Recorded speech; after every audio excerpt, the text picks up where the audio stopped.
이 아침 우리에게 주시는 하나님 말씀 사무엘상 20장 24절에서 31절의 말씀입니다.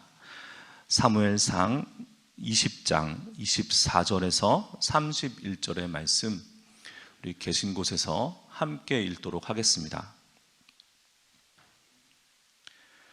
다윗이 들에 숨으니라. 조하루가 되매 왕이 앉아 음식을 먹을 때에 왕은 평시와 같이 벽 곁 자기 자리에 앉아 있고 요나단은 서 있고 아브넬은 사울 곁에 앉아 있고 다윗의 자리는 비었더라. 그러나 그날에는 사울이 아무 말도 하지 아니하였으니 이는 생각하기를 그에게 무슨 사고가 있어서 부정한가 보다, 정령이 부정한가 보다 하였음이더니 이튿날 곧 그달의 둘째 날에도 다윗의 자리가 여전히 비었으므로 사울이 그의 아들 요나단에게 묻되 이새의 아들이 어찌하여 어제와 오늘 식사에 나오지 아니하느냐 하니 요나단이 사울에게 대답하되 다윗이 내게 베들레헴으로 가기를 간청하여 이르되 원하건대 나에게 가게 하라. 우리 가족이 그 성읍에서 제사할 일이 있으므로 나의 형이 내게 오기를 명령하였으니 내가 내게 사랑을 받거든 내가 가서 내 형들을 보게 하라 하였으므로 그가 왕의 식사 자리에 오지 아니하였나이다 하니 사울이 요나단에게 화를 내며 그에게 이르되 배역 무독한 계집의 수생 내가 이새의 아들을 택한 것이 내 수치와 내 어미의 벌거벗은 수치됨을 내가 어찌 알지 못하랴. 이새의 아들이 땅에 사는 동안은 너와 내 나라가 든든히 서지 못하리라. 그런즉 이제 사람을 보내어 그를 내게로 끌어오라. 그는 죽어야 할 자인이라 한지라. 아멘. 계속해서 사무엘상을 묵상하고 있습니다. 사무엘상, 새 인물이 드러나죠. 이 책의 제목이기도 한 선지자, 마지막 사사 사무엘, 그리고 사울과 다윗입니다. 우리는 사울과 다윗을 대비시킵니다. 사울은 그 성품에 결함이 있는 사람이고 다윗은 인내하며 하나님의 때를 기다리는 사람이다. 하나님께서는 교만한 교만한 사울을 내리시고 겸손한 다윗을 높이신다. 그렇게 알고 있습니다. 맞습니다. 그런데 우리가 너무 그런 구도에 익숙한 나머지 정작 다윗을 다윗으로 보지 못한다. 다윗을 쳐다보느라 다윗을 만지셔서 다윗을 다듬어서 만들어 가시는 하나님의 손길을 보지 못한다 생각이 듭니다. 특히 어제와 오늘 묵상하고 있는 사무엘상 20장에서요. 초하루 왕의 식탁이 열렸고 그 자리에 다윗의 자리가 비었습니다. 사울은 첫날은 양해했어요. 무슨 일이 있나 보다. 둘째 날에도 그 자리가 비었습니다. 사울은 이상하다는 것을 알아차려요. 그때 요나단이 나섭니다. 다윗이 실은 자기 고향 마을 베들레헴에 가족 제사가 있는데 거기에 참석하러 갔습니다. 부득이 왕 앞에서 무례를 범했습니다. 변호해요. 그런데 이 변호는 거짓말이에요. 20장이 이렇게 시작합니다. 다윗이 라마 나요셋에서 돌아온지라. 라마 나요셋은 사무엘 선지자의 선지자 학교가 있어요. 다윗은 그곳에 머물러야 했습니다. 배우고 익혀야 했어요. 그런데 다윗이 돌아옵니다. 요나단에게로요. 왜냐하면 이제는 사울 왕이 나 다윗이 하나님이 택한 다음 왕이다 라는 사실을 알고 자기를 죽이려 하는구나. 내가 이대로 여기에 앉아 있다가는 사울의 손에 죽겠구나. 그래서 베스트 프렌드죠, 요나단을 찾아갑니다. 요나단에게 하나님의 이름을 들어 맹세해요.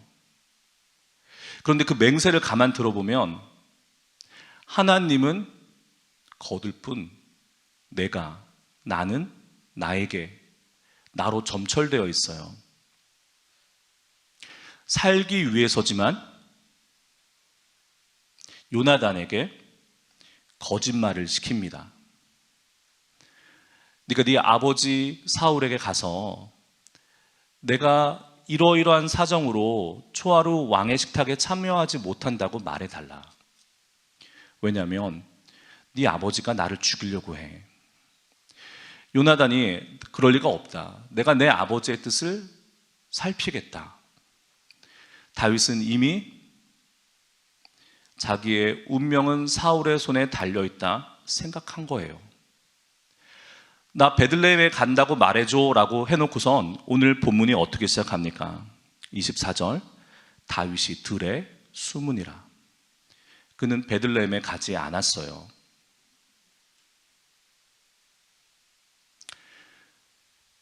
만약 다윗이 요나단에게 거짓말시키지 않았다면, 그것이 아무리 자기의 삶을, 자기의 목숨을 구명하기 위한 거짓말이라 했을지라도 거짓말할 것을 요청하지 않았더라면 어떻게 됐을까요? 오늘 우리가 함께 읽지 못했지만 41절 말씀에 보면 다윗과 요나단의 이별 장면이 나와요. 41절에 아이가 가매 다윗이 곧 바위 남쪽에서 일어나서 땅에 엎드려 3번 절한 후에 서로 입맞추고 같이 울되 다윗이 더욱 심하더니. 우리는 이 장면을 아름다운 이별의 장면이라고 생각합니다. 다윗과 요나단의 그 아름다운 우정을 생각해요. 그런데 여러분, 왜 다윗이 더 많이 울었을까요? 왜 다윗이 심히 더 울었을까요? 다윗은 깨달은 것입니다. 만약 내가 요나단에게 거짓으로 아뢰라고 말하지 않았더라면, 내가 만약 하나님이 머물라고 했던 라마의 나옅 사무엘 곁에 머물렀었더라면, 깨달은 겁니다. 왜요? 이 이별 후에 다윗은 요나단을 평생 만나지 못해요. 전장에서 요나단이 죽을 때까지 만나지 못합니다. 자기 친구를 그렇게 보낸 거예요. 만약 자신이 라마에 머물렀더라면, 들에 숨지 않고 거짓말 시키지 않고 사울 앞에 나갔더라면, 하나님께서 사울의 마음을 평안하게 하셔서 나를 살해하지 않을 수도 있었을 텐데 깨달은 것입니다. 여러분, 여기서 우리는 한 가지 중요한 사실을 발견해요. 하나님께서는 사울의 살해 위협, 너를 죽일 거야 라는 그 살기를 통해서도 다윗을 만지세요. 다윗을 만들어 가세요.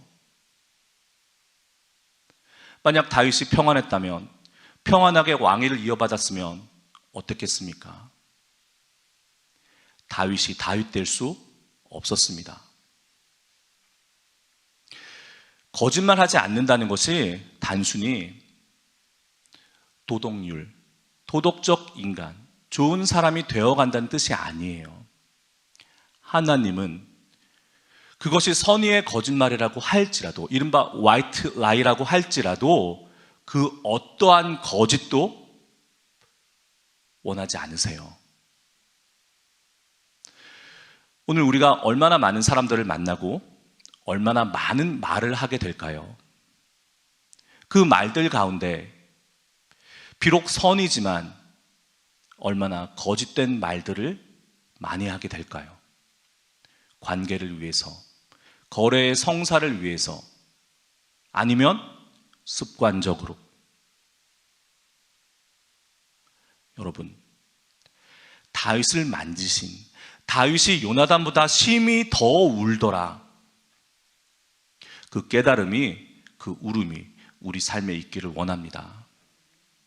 하나님께서는 우리가 도덕적인 사람이 되어가기를 원하는데 그것만을 원하는 것이 아니세요. 그것 너머에 진정한 하나님이 원하는 우리의 모습에 되어감, 하루하루의 삶을 통해서요. 거짓말, 그것이 비록 습관적이고 악이 없는 선의의 거짓말이라 할지라도 하나님이 원하는 우리의 모습과 함께 갈 수 없습니다. 오늘 하루의 삶을, 주님 주신 그 복된 삶을 살아내시면서 내 입술에 거짓이 있는가 없는가 의식하게 되시기를 축복합니다.